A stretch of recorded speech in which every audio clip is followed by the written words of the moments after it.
সবাইকে আজকের ক্লাসে স্বাগতম। আজকে আমি তোমাদেরকে পড়াবো myths and literature Bengal's face.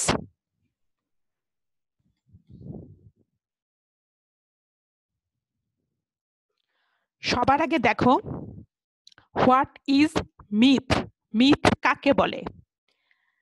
It comes from the Greek word mythos, অর্থাৎ মিথ শব্দটা গ্রিক শব্দ মুথোস থেকে এসেছে।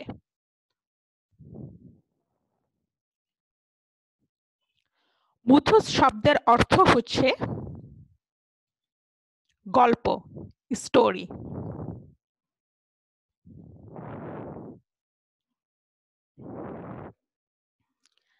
তাহলে গ্রিক ভাষায় মুথোস শব্দের অর্থ হচ্ছে স্টোরি বা গল্প, এবং এই মুথোস শব্দ থেকে মিথ শব্দটা এসেছে।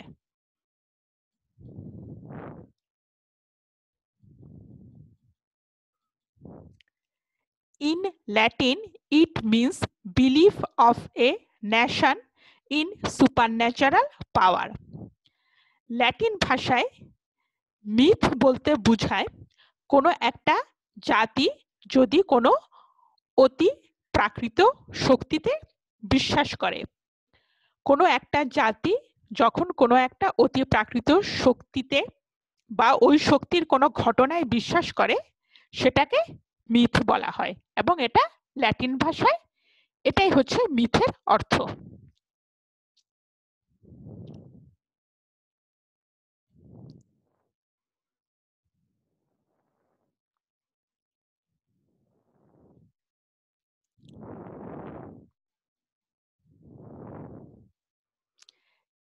এটা হচ্ছে কবি জীবনানন্দ দাশের একটা ছবি। উনি 1899 থেকে 1954 সাল পর্যন্ত বেঁচে ছিলেন। দেখো আমি কি লিখেছি, Jibanananda Das a modern poet of Bangla literature, অর্থাৎ জীবনানন্দ দাশ হচ্ছে বাংলা সাহিত্যের আধুনিক কবি।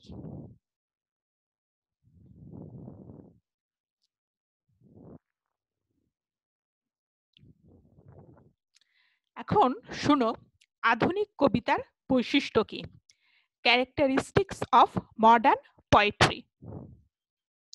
আধুনিক কবিতার বৈশিষ্ট্য, প্রথমে হচ্ছে এখানে স্ট্রিম অফ কনসাসনেস থাকবে, বাংলায় যেটাকে বলা হয় চেতনা প্রবাহ।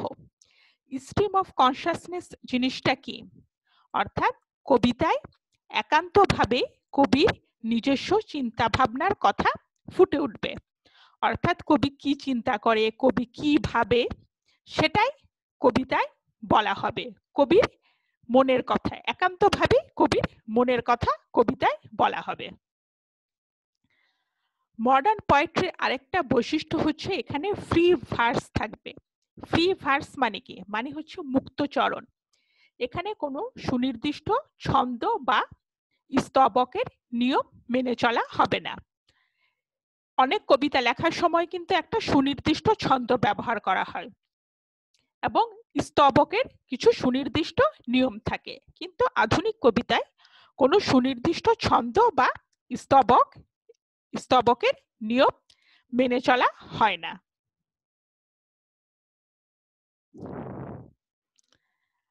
আধুনিক কবিতার আরেকটা বৈশিষ্ট্য আছে, সেটাকে বলা হয় মিস অন অ্যাবিম। এটার মানে হচ্ছে inserting a story within a story, অর্থাৎ কবি কবিতায় একটা ঘটনার কথা বলতে গিয়ে আরেকটা ঘটনা নিয়ে আসবে, অর্থাৎ দুইটা ঘটনা থাকবে। একটা ঘটনার কথা কবি নিজেই বলতে থাকবেন, কিন্তু বলার সময় কবি আরেকটা ঘটনার উল্লেখ করবেন। তাহলে এগুলো হচ্ছে আধুনিক কবিতার বৈশিষ্ট্য।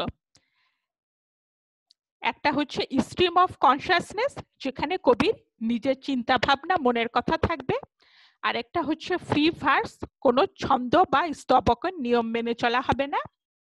আরেকটা হচ্ছে মিস অন অ্যাবিম, অর্থাৎ কবি একটা ঘটনার কথা বলতে গিয়ে আরেকটা ঘটনা নিয়ে আসবেন, উল্লেখ করবেন।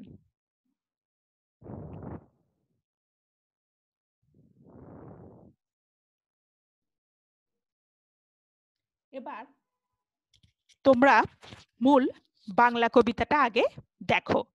এই বাংলা কবিতাটা পড়ানো হলে আমি মূল বা যে ইংরেজি কবিতাটা আছে সেটা পড়াবো।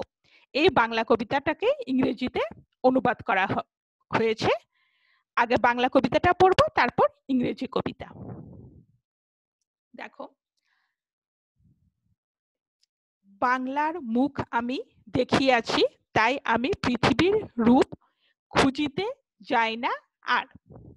অর্থাৎ কবি বলেছেন, যেহেতু উনি একবার বাংলার মুখ দেখে ফেলেছেন, সেহেতু ওনার আর এই দুনিয়ার অন্য কোনো রূপ দেখার দরকার নেই। অন্ধকারে জেগে উঠে ডুমুরের গাছে, চেয়ে দেখি ছাতার মতন বড় পাতাটির নিচে বসে আছে ভোরের দোয়েল পাখি। দেখো, অন্ধকারে জেগে উঠে, এটার মানে হচ্ছে কবি আসলে ভোরের দিকে জেগে উঠেছিলেন। ভোরের দিকে একটু অন্ধকার থাকে, কবি তখন জেগে উঠেছেন। উঠে কবি কি দেখছেন? দেখছেন ডুমুরের গাছে ছাতার মতো যে বড় পাতাটা আছে তার নিচে ভোরের দোয়েল পাখি বসে আছে। চারিদিকে চেয়ে দেখি পল্লবের স্তূপ। চারিদিকে উনি পাতার স্তূপ দেখছেন। পল্লবের স্তূপ মানে হচ্ছে পাতার স্তূপ। জাম, বট, কাঁঠালের, হিজলের, অশ্বত্থের করে আছে চুপ।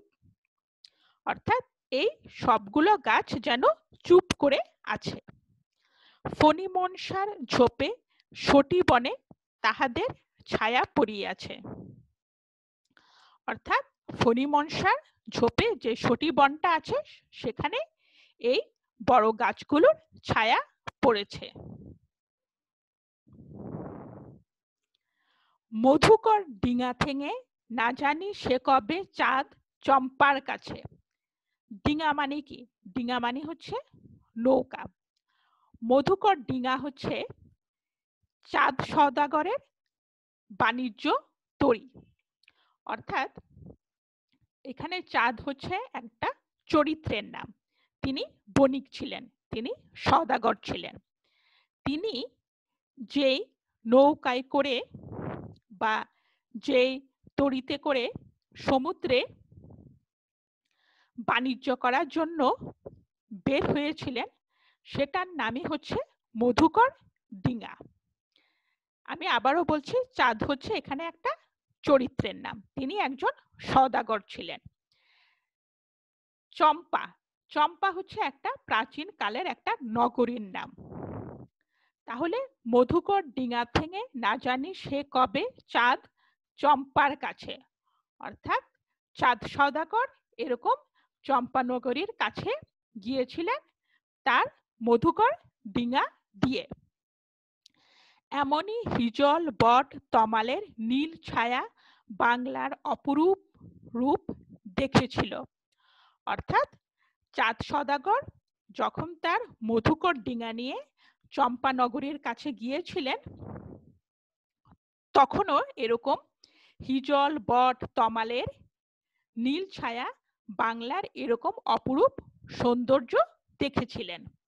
অর্থাৎ চাঁদ সওদাগর চম্পানগরীর কাছে গিয়েও বাংলার এরকম অপরূপ সৌন্দর্য দেখেছিলেন। বেহুলাও একদিন গাঙুরের জলে ভেলা নিয়ে।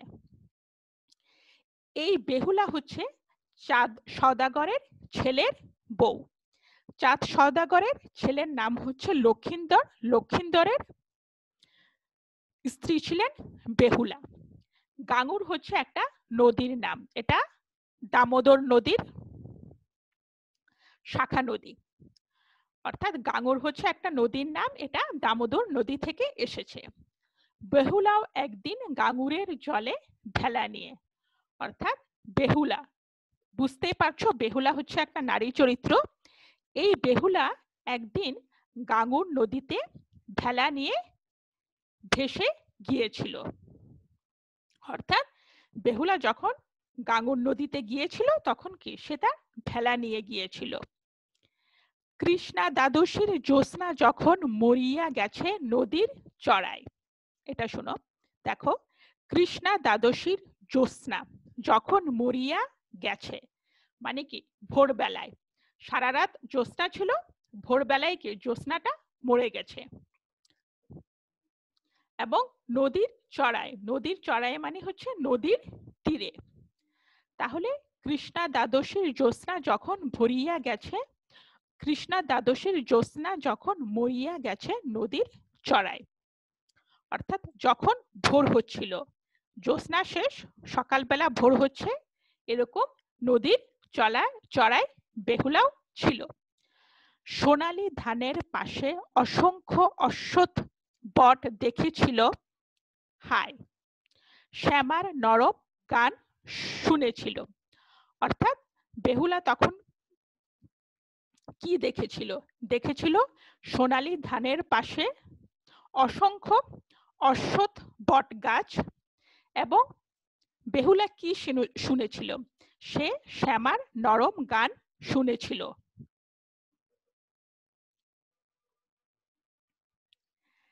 একদিন অমরায় গিয়ে ছিন্ন খঞ্জনার মতো যখন সে নেচেছিল ইন্দ্রের সভায়।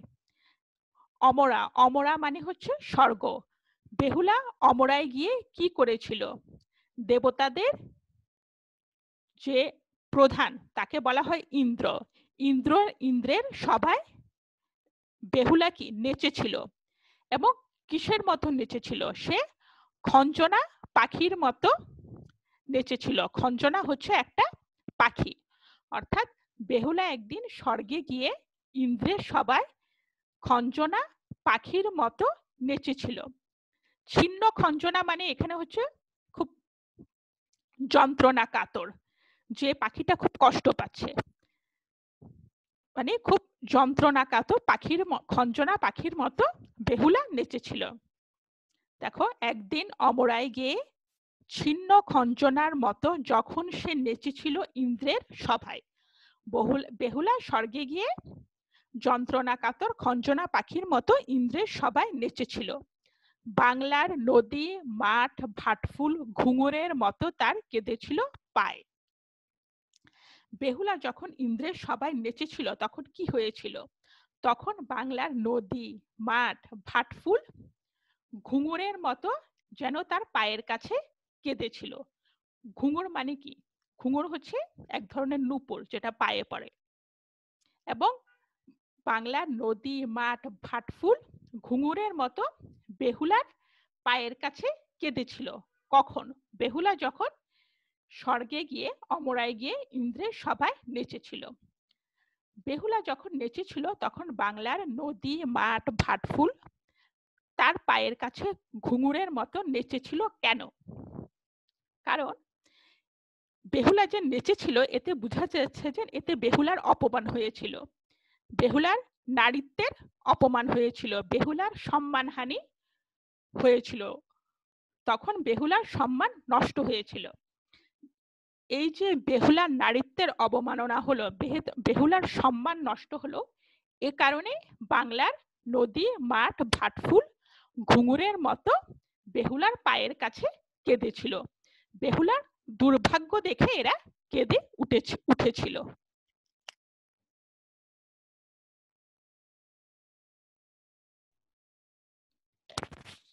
তোমরা এবার মূল বাংলা কবিতাটা একবার শুনো।